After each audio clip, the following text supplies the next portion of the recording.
Paz e graça, meu querido. Você vai mesmo ficar de fora?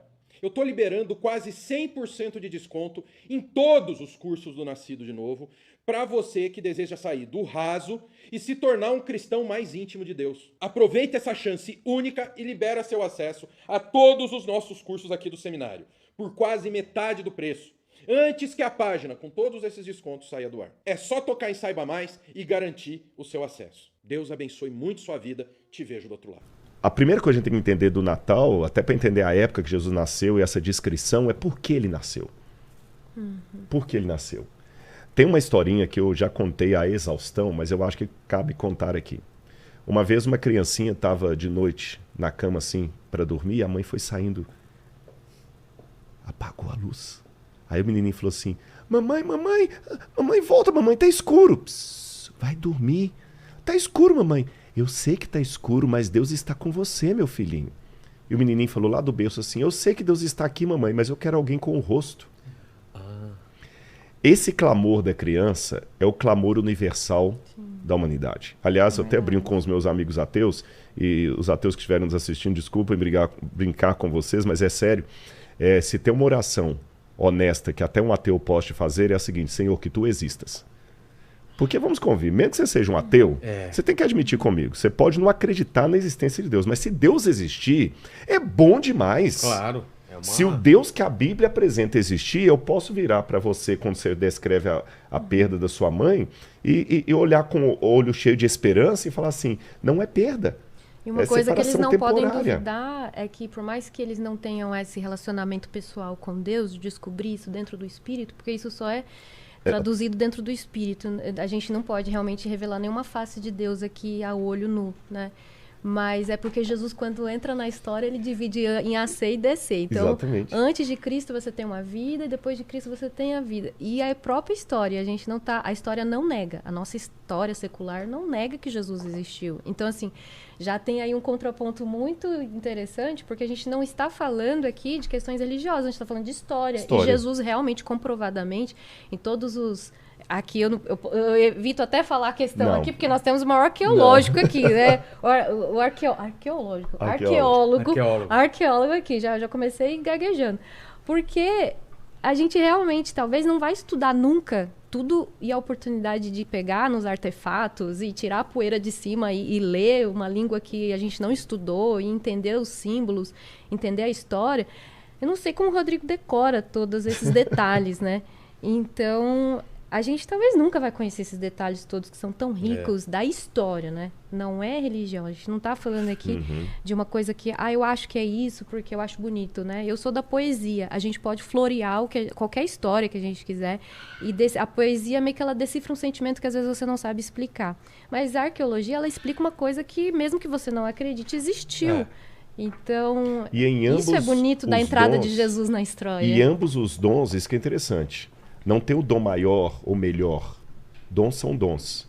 Seja com a história arqueológica, seja com a música, as pessoas encontram com ele. Sim, isso é bonito. Você está entendendo? Às vezes, a música consegue dar um tom que a arqueologia não vai dar. E a arqueologia pode dar um tom que a música não vai dar, e os dois se complementam. Isso que é lindo. E a experiência própria vai dar um tom que ninguém pode oferecer. Por isso que são duas histórias que a gente está falando aqui. É a história secular, a história da humanidade, que divide em AC e DC. E a história privada, que também é dividida em AC e DC.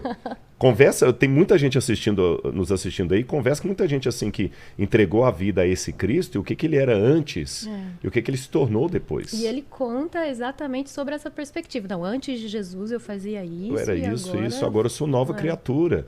E é esse Jesus que entrou na história geral e na história privada, na história particular, que deu um rosto para Deus. Isso. Entendeu? Agora tem uma coisa interessante. Para Cristo dar esse rosto para Deus, ele teve que pagar um preço. Porque, imagine comigo, como pode o infinito caber num espaço limitado? Vamos pensar um pouquinho em Deus. Como Jesus coube na barriga de Maria. Exatamente. Ele teve que diminuir muito. Muito. Porque vamos raciocinar assim. Vamos pensar um pouco em Deus a partir da teologia. Tá certo? A teologia clássica, que é diferente, que apresenta a teologia clássica cristã, eu digo, ou judaico-cristã. ela tem uma concepção de Deus diferente do hinduísmo, diferente do budismo. O budismo é quase que um Deus humanista. O nirvana e tudo. Tanto é que o budismo é considerado a religião sem Deus, né? Que a força está dentro de você e tudo mais. O hinduísmo, ele traz um Deus muito panteísta. Deus é tudo, né? O holismo. O paganismo, se você pegar aí os gregos, os egípcios, o Deus é um ídolo.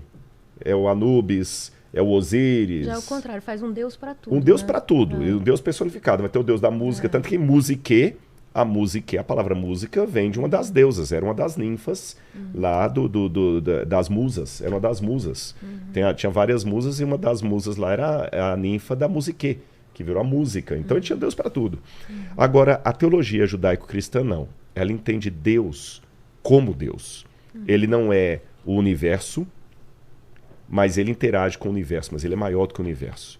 Não existe um espaço que caiba a Deus, porque ele é infinito. Ele é onipresente, onisciente e onipotente. Agora raciocina, Deus sendo assim, como é que Deus pode se relacionar com suas criaturas? Você faz humor. Que piada você vai contar para Deus que ele já não saiba? Deve ser muito chato tentar contar. Não, imagina. Imagina você fazer um stand-up que o cara já tá assim sentado, que ele já sabe todo o seu stand-up de cor. Não dá vontade de não fazer. Tá certo? Total. Total, que graça tem, né? Como é que eu posso ter um relacionamento com uma pessoa que eu não posso surpreendê-la? Como é que eu posso ter relacionamento com uma pessoa que tem tudo? Se ele tem tudo, ele não precisa de mim. Como é que eu posso ir com essa pessoa a algum lugar se ele já está em toda parte? Ou seja, Deus em si mesmo era impossível ter qualquer relacionamento com ele. Porque ele está em todo lugar. Você entendeu? Ele sabe tudo, ele pode tudo. Não tem nada que a gente possa conversar com ele, não tem nada que possamos pedir para ele, ele já determinou tudo. Agora, olha que interessante. Uma vez, vou contar outra historinha para vocês. É Felipe Yancey que conta essa história. Um camarada tinha um aquário onde ele tinha vários peixinhos ali. Ele cuidava muito bem do aquário, Vilela. Ele colocava água ali, o pH da água tinha que ser preciso, tudo bonitinho. Eram peixes do mar. E sabe que quem...